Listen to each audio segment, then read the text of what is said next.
Hi everyone, I am so excited to be here and making this video. I know you guys are learning about the drug unit right now, and this is a unit that is very close to my heart. And I just wanted to be able to share a little story with you. So I don't know how many of you were able to attend the youth rally in the beginning of the year. It was offered to ninth graders, and it was where you went to Dietz Stadium and you heard a speaker talk about his journey through addiction. The speaker was Tony Hoffman. He was a Olympic BMX coach. And that youth rally was actually put on by my family. So if you were there, you might have remembered me speaking to you guys and kind of sharing with you that my brother had died of an opioid overdose. It was actually a heroin overdose. The heroin was laced with fentanyl. And it happened in 2015. And since then, my family has started a drug awareness organization, and we do things to try to prevent, our future generations from making the same decisions that were made throughout, mine and my brother's life.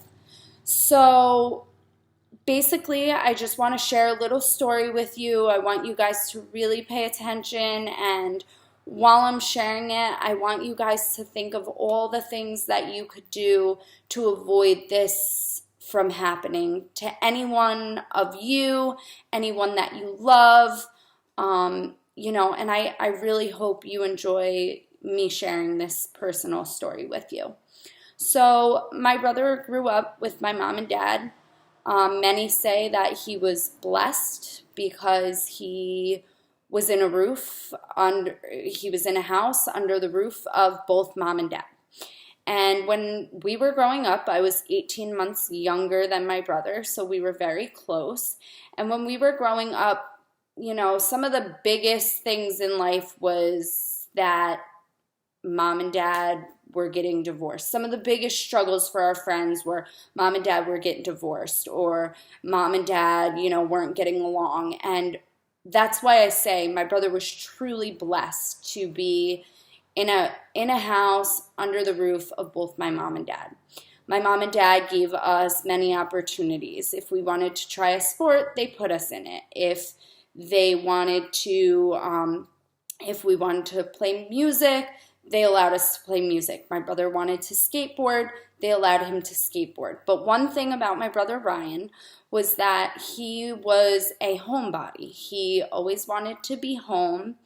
He, never really wanted to go to other friends' houses. He always wanted them to come to our house, which was fine. My parents were okay with it.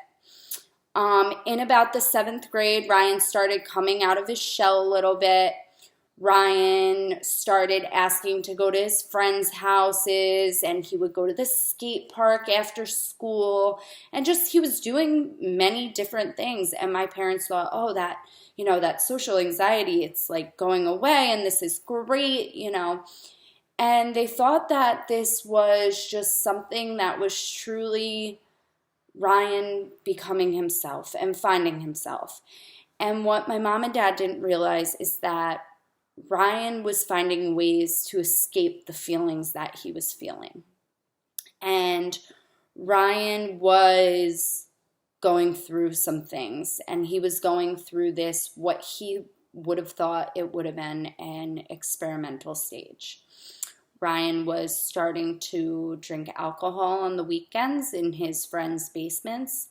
They were smoking weed, and they just, they were doing things that they thought wouldn't affect them for life.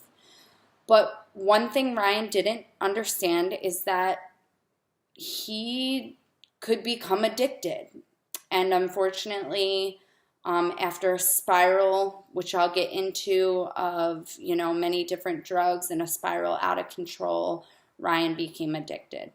So Ryan went through high school. He was a straight A student.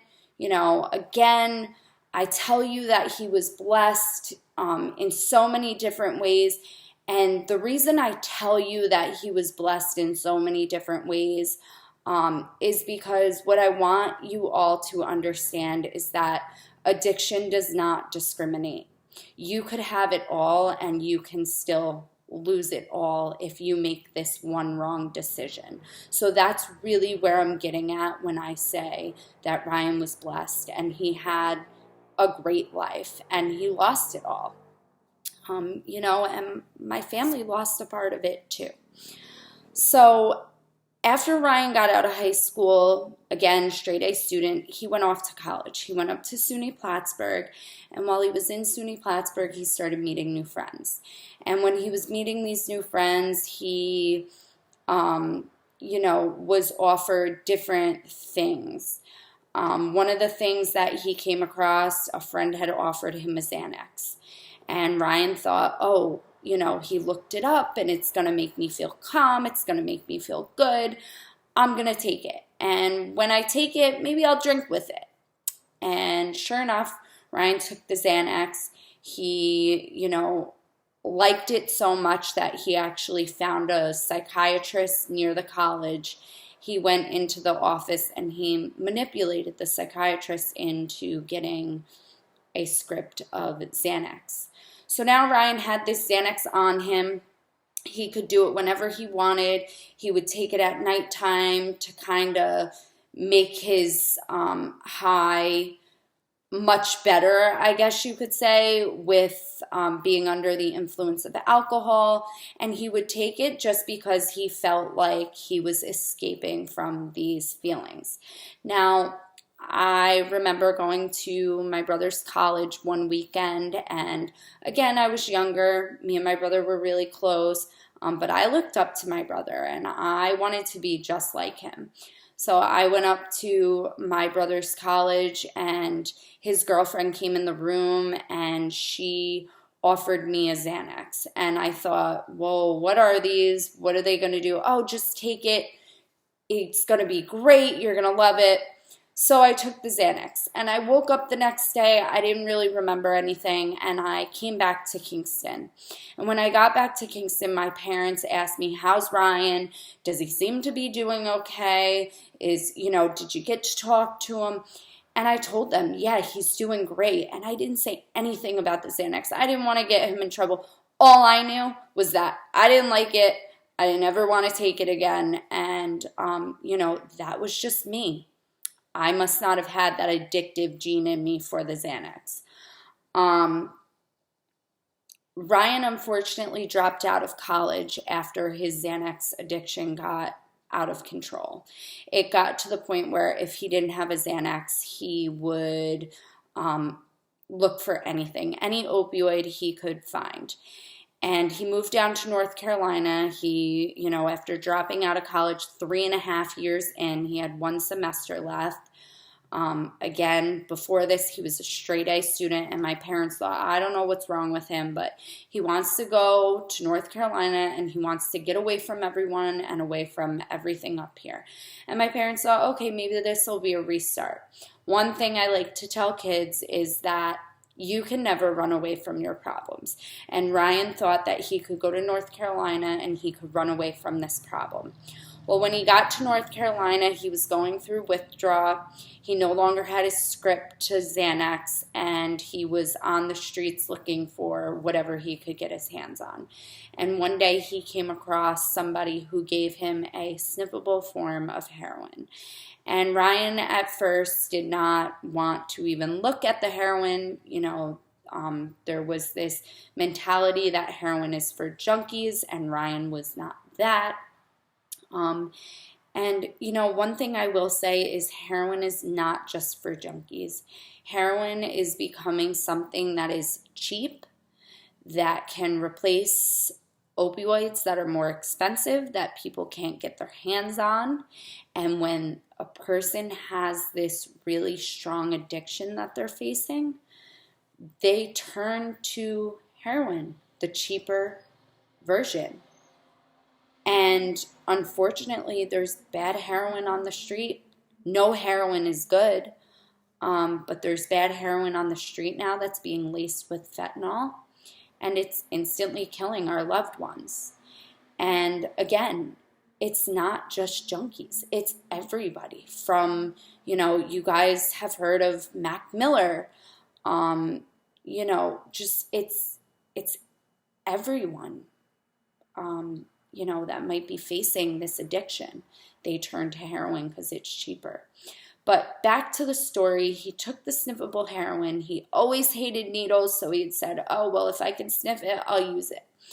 Well, once he sniffed the heroin, it became so strong of an addiction that he was actually shooting it up within the next month. He came back from North Carolina and he explained to my mom that he had a heroin addiction. And my mom, she fell to her knees and she prayed. And she was very, very upset. And she, as a parent, she didn't know what to do. And she didn't really talk to me about it. I just knew that my brother was facing some things. I didn't know it was heroin use and that he needed to go away to a rehab. So for the past, the last, I'll say, 3-4 years of my brother's life, he was in and out of rehabs. And this was tough, but we knew that he was safe, and it seemed like Ryan was getting better. And then he would come out, and he would get around the same friends, and he would get around the same people, and he would think, oh, I can drink a little again, and I'll be okay, or I can smoke a little again, and I'll be okay. One thing that he didn't understand is that every time he picked up a drink or he picked up a joint, it always led him back to his heroin overdose. So he went in and out of rehab for a couple of years, and the last time he was in rehab, he was there for 10 months. He got out on August 7th of 2015. I remember it so clearly. He came to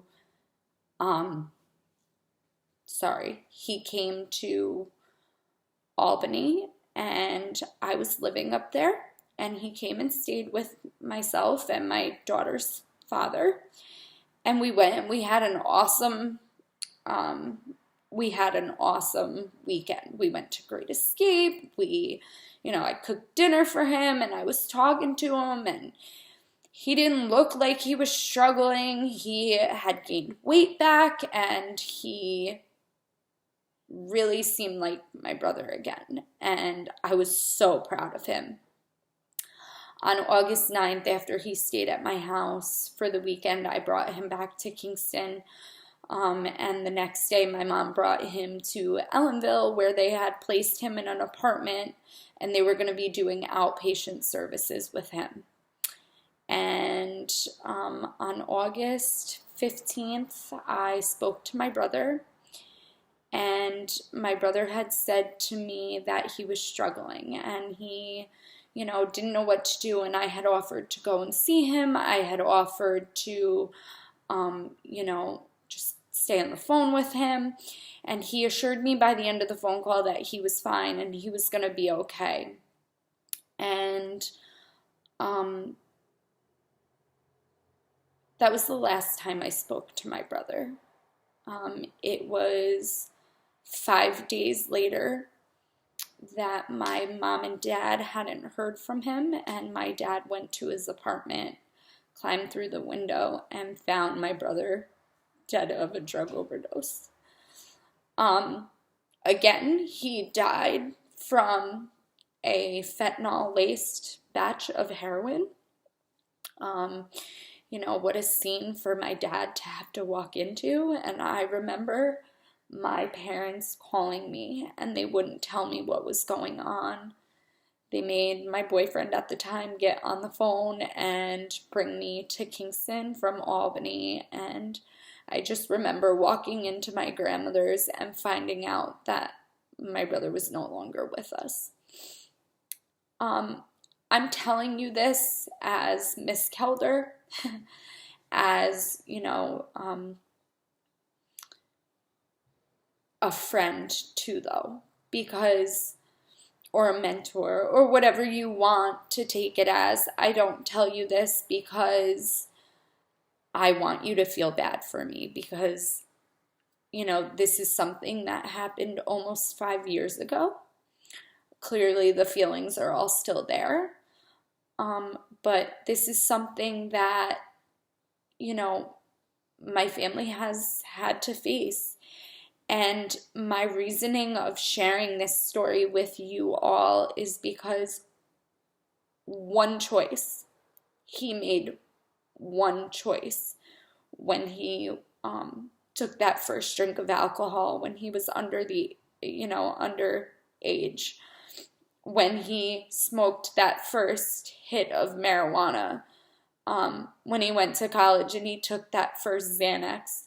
It was one choice, and it caused him to spiral into an addiction that he could never gain control back from. So I want you guys to remember this story, and I just want you to really understand, the impact that drugs can have on a person, but also on the family, because my family will never be the same. My daughter, she'll never meet her uncle. And that's something that kills me every day. But again, just remember this story. And if you're ever put in the situation of being faced with being offered drugs, I really, really, really hope that you'll take this story and you'll remember it, and you'll remember me, and you will say no. And I just want to say that it has been such a pleasure working with all of you. And I, hope to talk to you all soon, and good luck with everything. Thanks.